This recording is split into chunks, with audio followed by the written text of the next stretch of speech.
দুইবার তিনবার বারবার হয়ে গেলে মাফ করব না। রবের ধারা যেমন শক্ত ধারা, উলামায়ে কেরাম যদি একবার কেঁপে যায়, আওয়ামী লীগের মতো আরো কারো কারো গদি নড়ে যেতে পারে, কারো কারো গদি নড়ে যেতে পারে। এটাও মনে রাখবেন, এটাও মনে রাখবেন। দল আমাদের কয়টা? মুসলমান ভুলে গেছে দল আমাদের কয়টা? সব জিমায় পড়ছে। দল আমাদের কয়টা?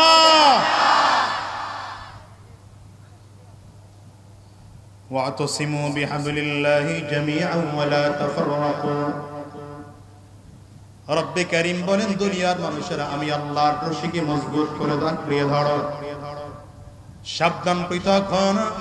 নবী আলাইহিস সালাতু ওয়াস সালাম বলেছেন, তারাকতু ফীকুম আমরাইন লান তাযিল্লু মা তামাসসাকতুম বিহিমা কিতাবাল্লাহি ওয়াস সুন্নাতা রাসূলি।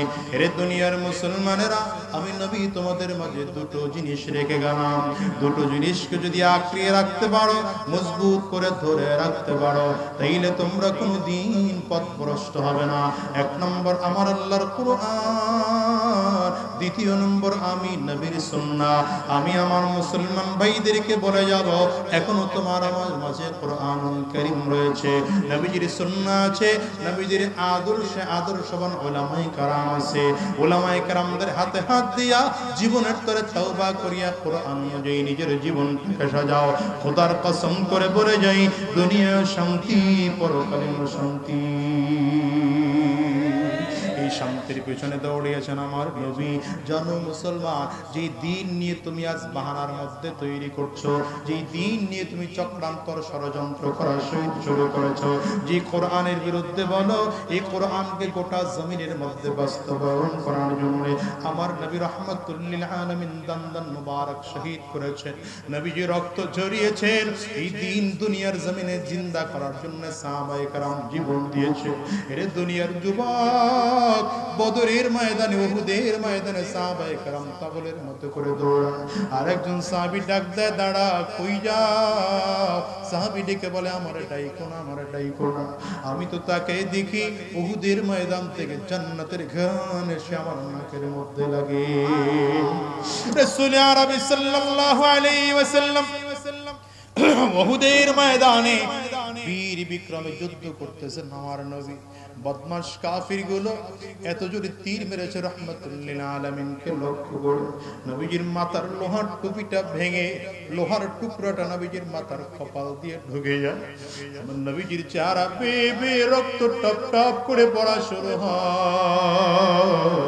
রাহমাতুল লিল আলামিন হাত চেহারার মধ্যে দিলেন, চেহারা থেকে হাত বের করে আনলে তাকে দেখেন পুরো হাত রক্তে লাল হয়ে গিয়েছে। নবীজি সেদিন জবান থেকে বের হয়ে গেল, কাইফা ইউফলিহু কওমান দাম্মু ওয়াজহা নাবিয়্যিল্লাহ। সেই জাতি কেমন করে সফল কাম হবে যেই জাতি নবীজির চেহারা থেকে রক্ত ঝরায়। আমার মালিক ডেকে বলে, হাবিব, আপনি কি খুব রাগ করেছেন, বড় কষ্ট পেয়েছে? বরাবর নবী বলেন, আল্লাহ,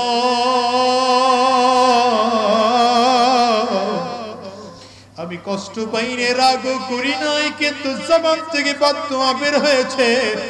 আমি তো সেই নবী, যেই নবী তায়েফের ময়দানে গিয়ে মার খেয়েছি, রক্ত ঝরেছে, কিন্তু আমি বদদুয়া দেইনি।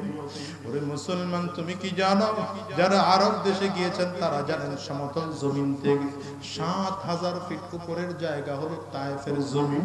তোমার আমার নবী তখন গাড়ি ছিল না, কোনোভাবে এক্সেলেটরের ব্যবস্থা ছিল না।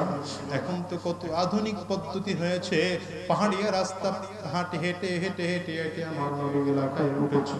যাদের সাথে দেখা হয় তাওহীদের দাওয়াত দেয়, দ্বীনের দাওয়াত আমার নবী দিতে আরম্ভ করেছে।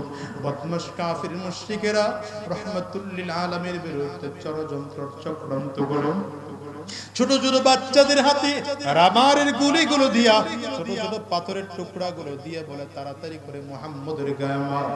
মক্কা থেকে একটা পাগল আমাদের মাঝে এসেছে। ছোট ছোট বাচ্চারা বুঝে না, আমার নবীর গায়ে গুলি বাড় দিয়ে জোরে জোরে পাথরগুলো মারে। নবীজির পাল্লক ছেলে যায়েদ ইবনে হারেসা রাদিয়াল্লাহু আনহু সেদিন আমার নবীর সাথে ছিলেন। যায়েদ ইবনে হারেসা বলেন, আমি তাকায় তাকায় দেখি নবীজির ঘাড়ের ভেতর থেকে ওই চামড়া ছেদ করে ভিতরে আস্তে করে ওই কি বলে পাথরের টুকরাগুলো ঢুকে যায়। আমি নখের আঙ্গুলটা দিয়ে পাথরের টুকরাটা যখন নবীজির শরীর থেকে বের করি, নবীজির রক্তটা শরীর থেকে বেয়ে বেয়ে পড়ে, আমার নবীর শরীর থেকে এত রক্ত পড়েছে, এত রক্ত পড়েছে, নবীজির জুতা মোবারক